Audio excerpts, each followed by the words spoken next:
Hello friends and welcome back to your channel House to Home. இன்னைக்கு நம்ம Kondakadalai Sundal எப்படி பண்றதுன்னு பார்க்க போறோம் இந்த நவராத்திரி சீரிஸ்ல. சுண்டல்னாலே எல்லாருக்குமே ஞாபகம் வருது Kondakadalai Sundal தான். பட் இந்த சுண்டல் கொஞ்சம் டிஃபரெண்டா ஒரு சுண்டல் பவுடர் ரெடி பண்ணி நம்ம பண்ண போறோம். ஸோ சுண்டல் பவுடருக்கு என்னென்ன வேணுங்கிறத நான் முதல்ல சொல்லிடுறேன். வரமிளகா, வேர்க்கடலை, எள்ளு, உளுந்து, மல்லி, கடலைப்பருப்பு, பெப்பர் இதெல்லாமே ஒவ்வொரு டேபிள் ஸ்பூன் எடுத்துக்கங்க. இது கூட தேங்காய் நம்ம சேர்க்க போகிறோம். தேங்காய் துருவி தான் வேணும்னு இல்லை, இந்த மாதிரி பல்லு பல்லாவும் கட் பண்ணி வச்சுக்கலாம். ஏன்னா இந்த வறுத்து நம்ம பொடிக்க போகிறோங்கிறதுனால. உப்பு, பெருங்காயத்தூள், தாளிக்கிறதுக்கு கடுகும் வரமிளகா எடுத்துருக்கிறேன். இது கூட ஒரு கைப்பிடி அளவு கறிவேப்பிலை எடுத்துருக்கிறேன். ஸோ இவ்வளோ தான். இப்போ எப்படி பண்ணுறதுன்னு பார்க்கலாம். இந்த try ingredients, nuts and spices எல்லாத்தையுமே நம்ம ஒரு பேனில் ஃபஸ்ட்டு ட்ரை ரோஸ்ட் பண்ணணும்.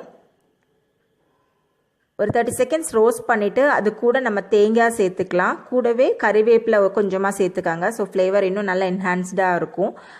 இதை நல்லா ரோஸ்ட் பண்ணுங்க. கறிவேப்பிலெலாம் நல்லா ட்ரை ரோஸ்ட் ஆகணும், அது வரை நல்லா ரோஸ்ட் பண்ணுங்கள். இந்த பவுடர் நம்ம எக்ஸ்ட்ரா கூட பிடிச்சி ஃப்ரிட்ஜில் ஸ்டோர் பண்ணி லேட்டரான் நம்ம யூஸ் பண்ணலாம், நல்லாயிருக்கும். ஸோ நல்லா ரோஸ்ட் ஆகிடுச்சு. இப்போது இதை நல்லா ஆற விட்டு மிக்சியில் நல்லா பொடிச்சிக்கணும். நல்லா ஃபைன் பவுடராக இருக்கணும்னு இல்லை, கொஞ்சம் திருன்னு இருந்தாலும் நல்லா தான் இருக்கும். ஸோ அதே பேனில் இப்போ நான் கடுகு தாளிக்க போகிறேன். ஸோ எண்ணெய் ஊற்றிட்டு கடுகு, வரமிளகா, கறிவேப்பிலை, கூடவே உப்பு, பெருங்காயத்தூள் சேர்த்து தாளிச்சிட்டு இது கூட நம்ம வேக வச்சுருந்த கொண்டக்கடலையை சேர்க்கணும்.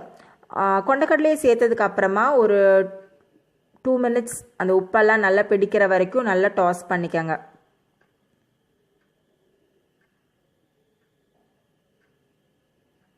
எல்லாம் நல்லா கிளறி விட்டுட்டு இது கூட இப்போ நம்ம பொடிச்சு வச்சுருக்க சுண்டல் பொடியை நம்ம தேவையான அளவு சேர்த்துக்க போகிறோம். சேர்த்துட்டு ஒரு நிமிஷம் நல்லா சாட் பண்ணுங்க. ஸோ தட் இந்த ஸ்பைஸ் எல்லாமே இந்த சுண்டல் நல்லா கோட் ஆகும்.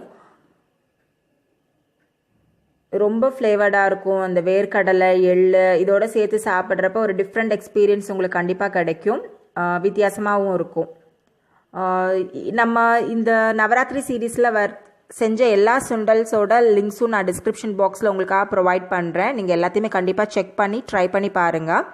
நெக்ஸ்ட் நம்ம சேனலில் தீபாவளி சீரீஸ் தொடங்க போகுது. உங்களுக்கு ஏதாவது sweets and savouries recipe request இருந்ததுன்னா கண்டிப்பாக அதை கமெண்ட் செக்ஷனில் ஷேர் பண்ணுங்கள். கண்டிப்பாக நம்ம சேனலில் எல்லாமே நான் போஸ்ட் பண்ண மேக்ஸிமம் ட்ரை பண்ணுவேன். இந்த வீடியோ கண்டிப்பாக உங்களுக்கு பிடிச்சிருக்குன்னு நினைக்கிறேன். பிடிச்சிருந்தா லைக் பண்ணுங்கள், கமெண்ட் பண்ணுங்கள், ஷேர் பண்ணுங்கள். Thanks for watching House to Home.